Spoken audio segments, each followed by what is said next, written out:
Hello and welcome to my kitchen at home.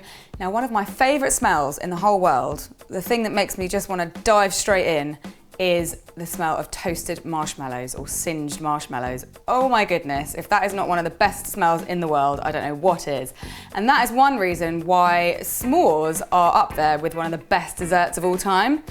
And I am going to, in this recipe, combine two desserts, s'mores and baked Alaska, to produce something even more epic, the s'mores Alaska.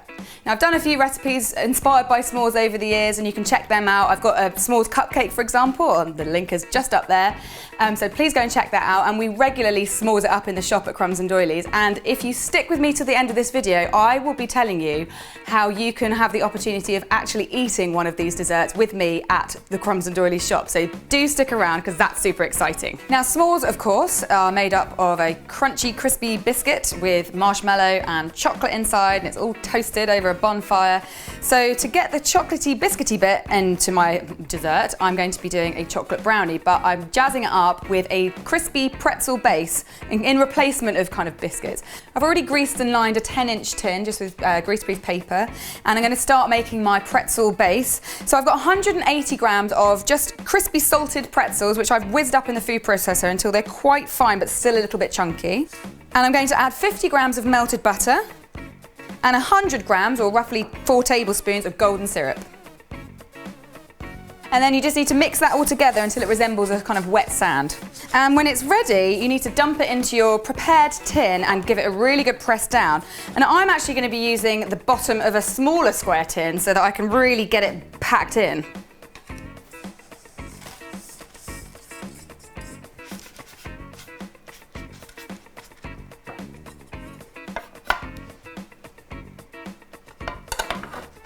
Now, you want to make sure that your base is really tightly packed because you're going to bake your brownie on top of that and you don't want to end up with a crumbly bottom. So when you've done that, just put that to one side, and now it's time to make the brownie batter. And this is just like some of my other brownie recipes. I just did one really recently, which was for peanut butter cookie dough brownie, which was really, really yummy. It's very, very straightforward. The first thing you do is melt some chocolate and butter together. While your chocolate's cooling down, you can get on with whisking your sugar and your eggs together. You want to do that on a high speed until they're really pale and voluminous. Mix your dry ingredients together, which are flour, cocoa, salt and baking powder. Then carefully drizzle the chocolate mixture into the egg mixture and whisk it on a low speed.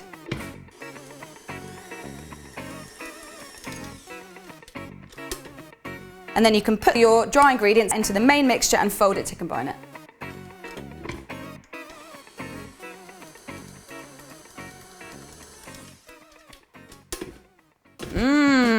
That is ready. So now you just need to pour that onto your pretzel base and level it off with a palette knife.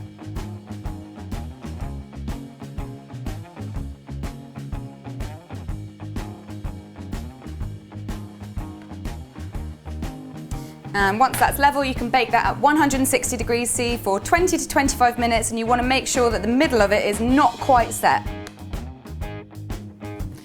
While my brownie is cooking, I'm going to show you how to make Italian meringue. Now, there's a few different ways of making meringues. There's French meringues and Swiss meringues, and I've even got a marshmallowy meringue icing recipe as well, which is kind of similar. And the good thing about Italian meringue is that because you make a sugar syrup in the beginning to add to your egg whites, you don't end up with a grainy meringue, which means that your meringue's much more stable. And also, it can be used in a base for other desserts like macarons, which is also really cool.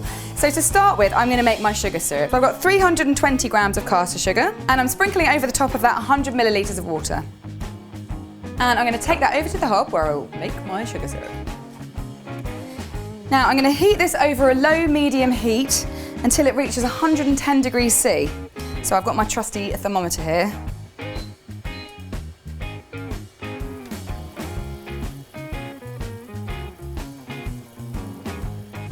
My sugar syrup has reached 110 degrees and it's still got a little way to go, but now it's time to whisk my egg whites. So I've got 120 millilitres of egg whites, and I'm going to add a pinch of cream of tartar just to stabilise it. Not very much, just a little bit. And now I'm going to get it on to a whisk on a low to medium speed, and that's going to still be going over there, my sugar syrup. And when that reaches 118 degrees, this should have become all frothy.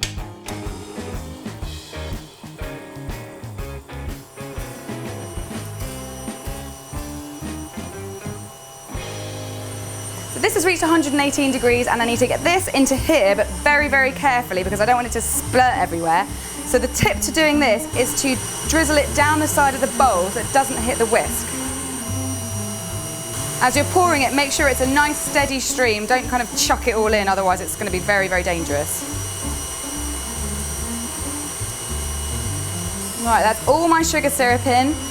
So now I just need to leave that whisking until the bowl is cool.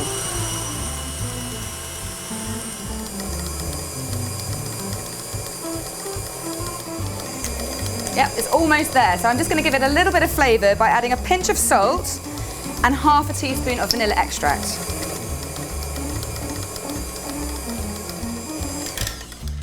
And that's ready. And as you can see, it is super silky. The bubbles are barely there. They're so small that you can hardly see them at all. And it's really nice and glossy. So that is a good Italian meringue. I'm just going to clear the decks, whack that in a piping bag, and then it is time to make these things. Now it's time for assembly, and you can cut this into squares if you want, but I think it's going to look much cooler to chomp out little round circles using a round cookie cutter.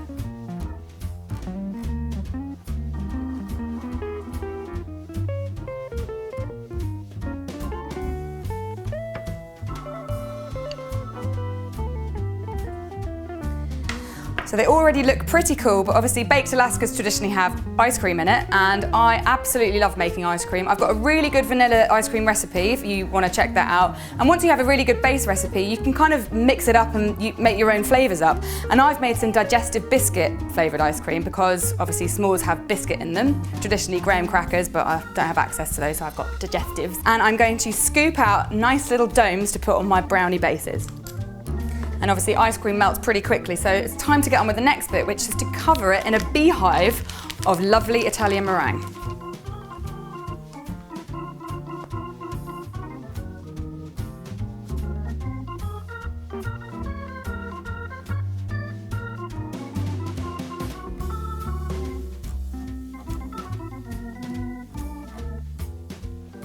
And I'm going to blowtorch this with my trusty blowtorch. You can put this in a very, very hot oven for a second or two, or under a hot grill, or you can just leave it as it is, because obviously Italian meringue is safe to eat because of all the very hot sugar that you use. But I'm gonna get my blowtorch on.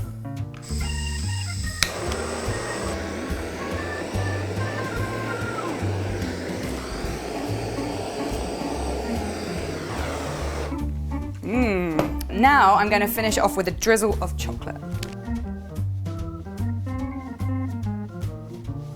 Whoa, chocolatey, biscuity, ice creamy. That is going to be delicious. Let's see.